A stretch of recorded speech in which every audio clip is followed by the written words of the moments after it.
Hello and welcome back to the GorillaBiker. Today we're going to be talking about motorcycle tyres and their importance.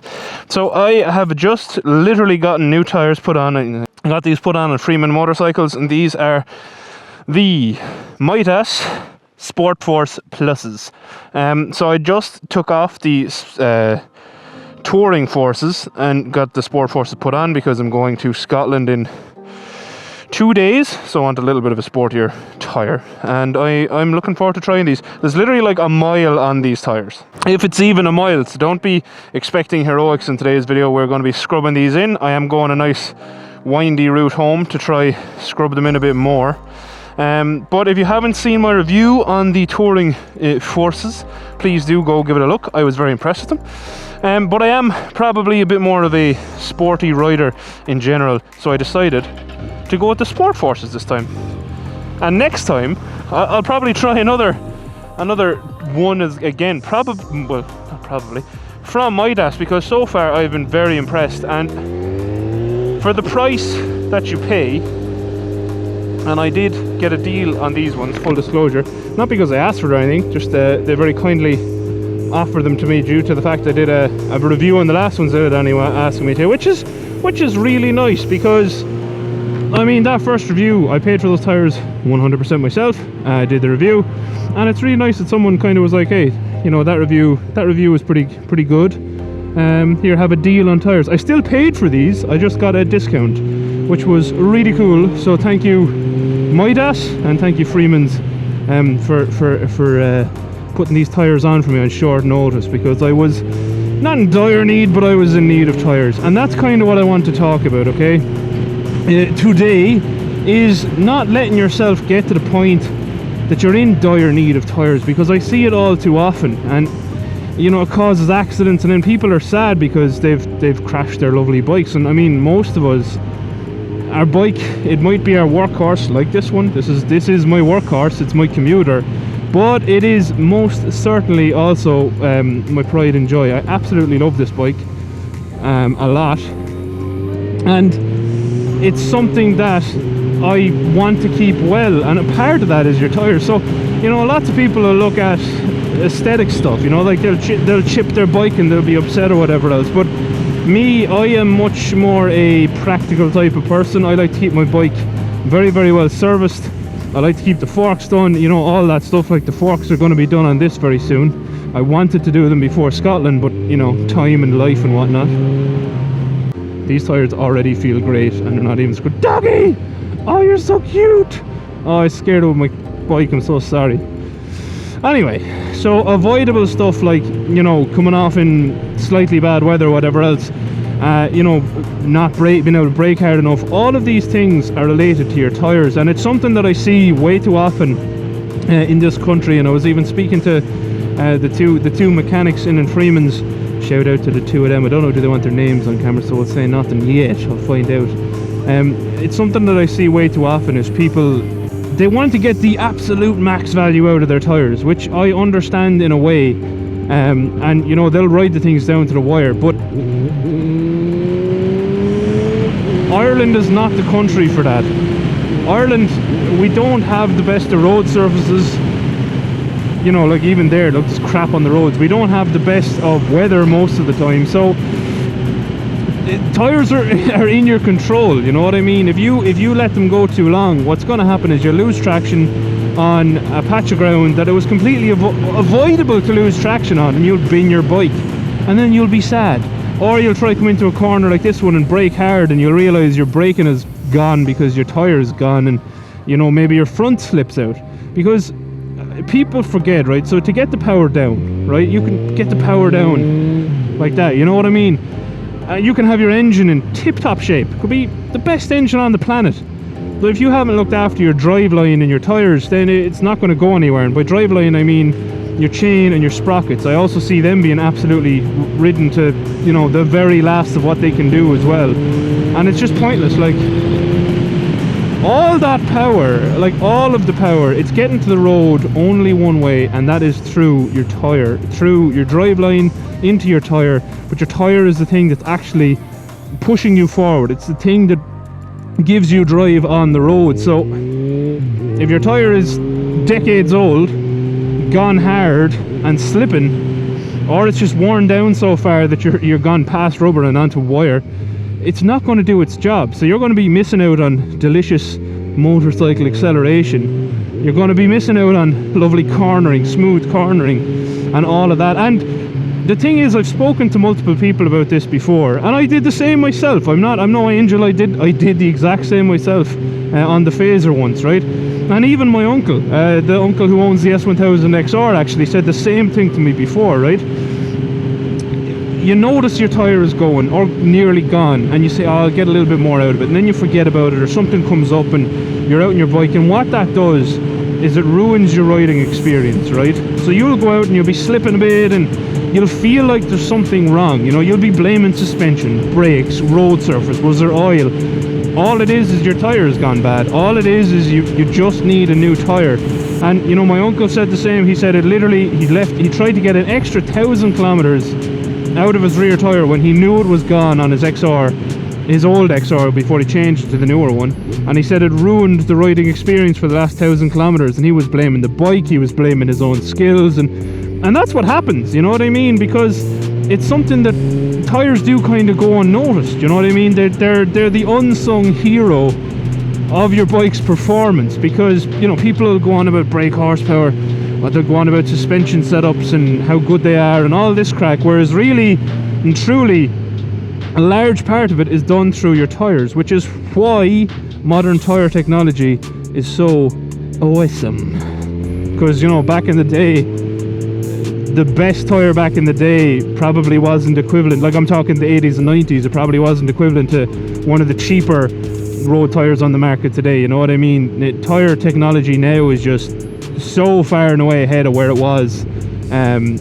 You know, we really are blessed. So what I'll probably be putting on after these tires, because I don't know how long these will last, being the Sport Forces, but actually I'll take a note right now on video. So we are at 20,017 miles, so we'll say 20,000, it's just easier to remember. So exactly 20,000 miles, and we'll say that that's where these tires are starting their life from. So if I even get 23,000 out of the rear tire, I'll be happy with that, because it is a sportier tire. So my expectations are, if I get 5,000 kilometers out of the rear, I'll be happy. Even 4, I'll be happy. The only other thing then is, I'll say, is when you're scrubbing in tires, a lot of people are very worried about scrubbing in tires. The only time I wouldn't be mad on scrubbing them in is in the wet, but like, and this is purely from experience, I could be doing the wrong thing here, but when you're scrubbing in tires and you're in a straight line, you're absolutely fine, unless you're on like a mega powerful bike. But generally they say give your tires at least 100 kilometers to bed in before you go really, really hard on them. So I just take corners slower. I'm way more gentle on the throttle as I scrub them in, and that's kind of all I do. I just basically ease off by 25% to what I usually would ride at, and you know, take a wider arc through the corner. Basically, don't stress the tires more than you need to. Essentially, that's pretty much all I do. It's nothing fancy. It's no revolutionary thing. That's all I do. So yeah, that's kind of it. Don't forget the important things on your bike. Tires are one of the most important things in your bike. Buy good tires, and I'm not saying you have to go on top of the range or anything like that. Just don't buy crap, you know, get something relatively decent. And I know one of the guys I talk to on here all the time, Stephen in his locality finds it hard to get really good tires. So get the best of what you can get, you know what I mean? Like, it's the best you can get, it's gonna obviously be good enough. You know, don't go getting a loan out to get tires, but also be aware of the tire you get and its capabilities. You know, look at the speed rating and stuff like that on the tires, and I'll throw some graphics up on the screen now to try explain them. But basically the speed rating is kind of like, I think it's the consistent speed that they can go at as a max. Lots of tires can peak to a speed and then ease off. Very few can sustain it, you know what I mean? So like, not all tires are created equal. Some of them will not sustain, say, 200 miles an hour. Not that you'd want to be sustaining 200 miles an hour on the road anyway, but you know what I mean. So I'll put explainers up there. Double check that, double check your load rating, make sure that the tires are suitable for your bike. Obviously, for instance, this bike, a tire that was rated to carry max 100 kg would be no good. Now, I don't know if something like that exists, but it's just the point of it. Look at the load rating, because obviously this bike needs a lot more than that. 240 kg over 2 tires with me on it, with luggage, etc. 2 up. It needs to be a very good load rating, or not a very good, but a higher load rating, as high as I can get. Always check your tire pressures if you're not sure what your pressure should be at.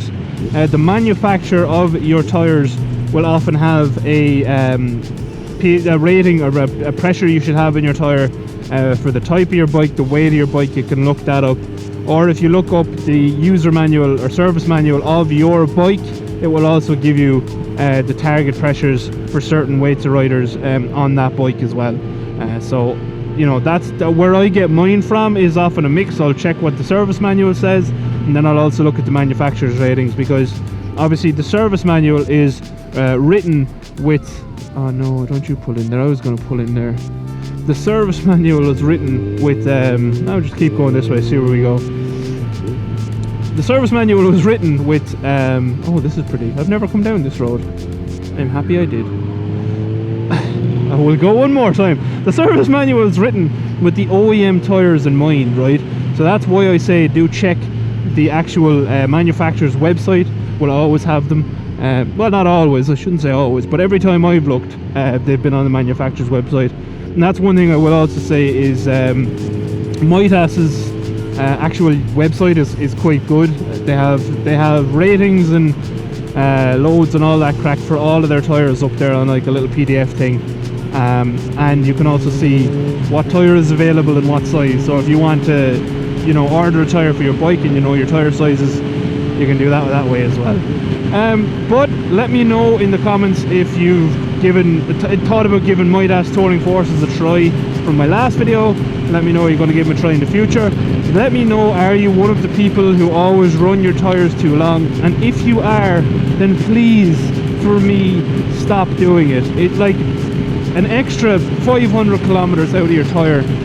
It's not worth the money that you save. It's just not worth it. It's just not.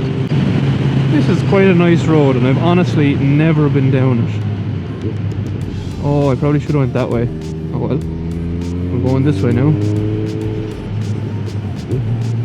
Oh, this looks slippy. Ooh, one and a hole. I'm trying to imagine in my head where this road is bringing me and where it'll come out. I don't really mind if I have to turn around and go back to the main road anyway. Both is good. I'm sure this comes out near Callan's.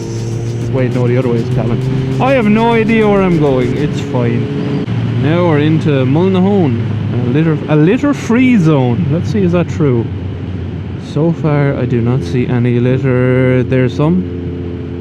And oh, in fairness, it's pretty damn clean. I saw some more back there. That's another outrageous problem with Ireland, is people littering. Oh, that's cool. That's really old. Someone lives in there at that church. Interesting. I did not realise that road came out here. I might have to actually go that way home more often.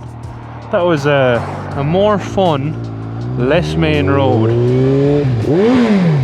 Whoops. And you're always less likely to get in trouble on less main roads, if you know what I mean. Now, here we are. That was quite a long time actually it took me to find somewhere I was comfortable pulling in to speak to y'all, where people more than likely won't be looking at me and overhear me, which is it's how I like to do things. I'm actually a quiet person in real life. Not quiet, I just right, basically, as you can see, I haven't really been pushing these on the way home. Slowly wearing them in, and that's all you want. Is you want to get this kind of glazy, I don't know, can you say, hopefully you can, that kind of glazy look onto this kind of scrubbed look. And sandpaper doesn't work. But basically what you're doing is, what bedding in tires is when these come out of the mold, they're quite smooth. And the reason people say sandpaper and stuff, sandpaper will work to a degree, but it won't do the same as the road, because as you go through the road you get all these little, like this roughened look. So you are literally roughening the surface of the tire. So your contact patch then gets all these rough bits, and that is how it grips better, because it's like sandpaper. If you rub sandpaper on something, it'll catch it because it has that roughened surface. Whereas if you rub even normal paper, as another example, it's a lot smoother. So it'll catch it a little bit, but not as much. And that's kind of the difference, is you're bedding in the smooth surface to be roughened so it grips better. Also, do you see I cleaned Big Bertha? Isn't she shiny for once? I do like to give her a good clean every now and again, so I'll have to wipe off the rims again because they got dirty changing the tyres, but that's her. So yeah, look, please, if you take one thing from this video, check your tyres, check the dates on the tyres. It'll be like a 4-digit code. Oh, my knees. So see there, that 58W, that's your W1, or 58W. The W is your speed rating, the 58 I think is your load rating. Where are there's the 4 digits, 2019, so these tyres are pretty damn new. Anything in the last like 5 years is absolutely fine. They last longer depending on how they're stored, but if I was buying a new tyre off the shelf, I personally would want something in the last couple of years. You know what I mean? It's all about the tolerances. I'd like to go on the one that I have the longer span on, so that's how I would personally play it. But it's entirely up to yourself what you do. So yeah, that's it. The Mitas Sport Force Pluses, there will be a review on them when I'm finished with them. I only do reviews after I've used the life of the tyre because I actually want to get a sense of it. And that's it. So once again, a thank you to Freeman for fitting me in. Thank you to Mitas and Freeman for the discount on the tyres. Muchas gracias, very much appreciated. It does, all these little things do help the channel a lot, and obviously me financially. There's a church, as just lots of them. And yeah, if you watch, thank you very much for watching. Let me know, do you change your tyres as religiously as I do? For the gorilla, huh? Please change your tyres. Anywho, yeah, I won't keep you any longer. If you watch, thank you very much for watching. A special thank you, as always, to my patrons. Do please let me know how often you change your tyres. Do you change them based on years? If you don't do much riding, do you change them as they hit the wear limiters, or are you the type of person to eke every last bit of rubber out off the carcass of the tyre until there is no rubber left? Let me know. And yes, until next time, thank you again. Adios. Outro crew. Well impressed with these already, to be honest. They grip a little bit better than the Touring Forces. They brake really well, and they feel nice. So I'm looking forward to these now. Bearing in mind I've only like 30 miles on them, but yeah, looking forward to getting to grips with these. I can't wait. And yeah, bye Outro crew.